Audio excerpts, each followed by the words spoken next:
Hi guys, and welcome back to my channel, or welcome to if you are brand new. In today's video, what we're going to be talking about are 3 cars and setups with the codes that you can use in the 3 seasonal championships in the winter series. So the first car that we have is the 2020 Toyota Supra Championship. Now, this is a one make, one car championship, and as you can see, I am in the Toyota Supra, and I have put the body kit on this build. Because let's be honest, who doesn't want to look cool when driving a Toyota Supra, especially the new one? Now, this car does have a lot of grip, it does have a lot of mid-corner grip as well, and it's super hot on the brakes.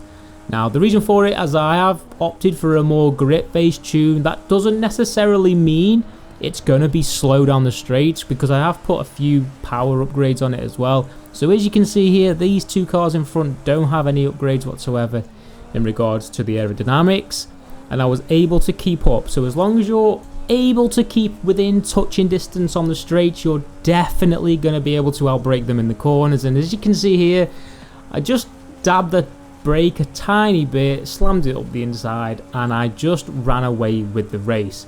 Now I'm going to do this first corner for you just to sort of see how it works and how good it is on the brakes.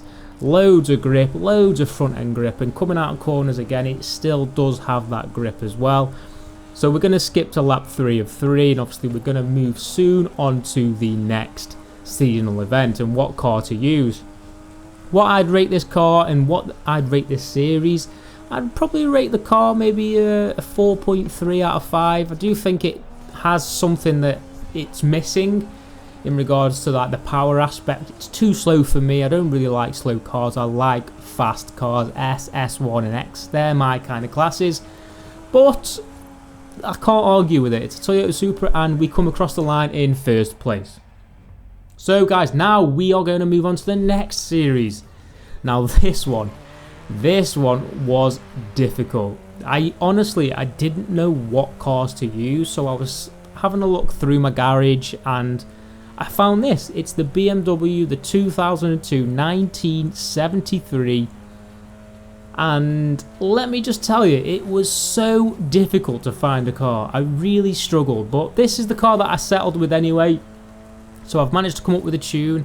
Again, all these tunes are going to be linked in the comment section down below, so if you do want to go and try them out and use them, buy the car, or if you've already got the car, just hop in it, search for my search code, which is, like I say, in the comment section down below, and go and grab yourself the tune and just give it a go. These are all open source tunes. These are designed for you guys in mind. It's a good tune for me, but it's more designed to be a more stable and easy tune to use, because a fast tune necessarily isn't an easy car or tune to use. It's usually got too much oversteer because there's too much front end grip, but we're going to get into that sort of side of it very soon on this channel.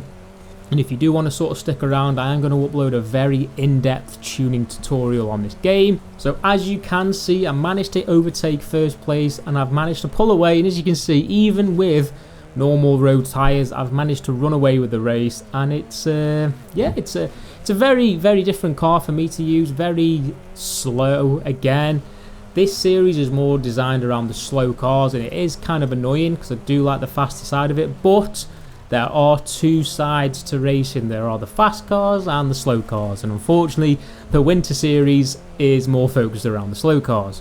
So this is the 2002 1973 BMW Turbo. Thoroughly enjoyed it. As soon as you get this car on the road, it's a monster, but off-road, even off-road, it does hold its own. So we are now going to hop on to the 3rd and final race. This is the series called Oh Dear, and it's pretty much just Range Rovers in a specific class. I had the I think it's 73, I think. Basically, I have the old Range Rover, which is this big bulky bus in front of you. But you can use, I think it's the Velar. I do think they have the Range Rover SVR as well in here.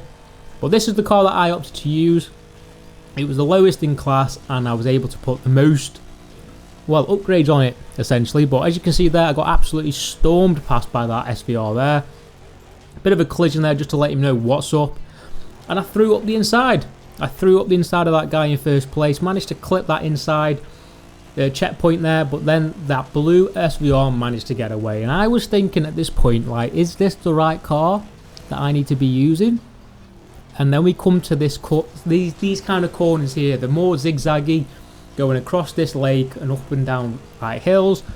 And this is where this car started to shine. The setup really started to work for me. And other than hitting that big massive boulder, it was all good. It was all good. I had the power to pull away down the straights. And yeah, as you can see on the radar now, they've been left for dead. We're just going to carry on going throughout this race, and we're just going to keep pulling the gap and pulling the gap.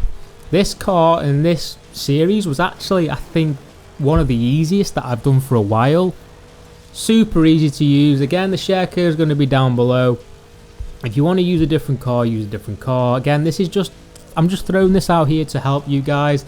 The boys and the girls that stayed till the end of the last video, I do appreciate you.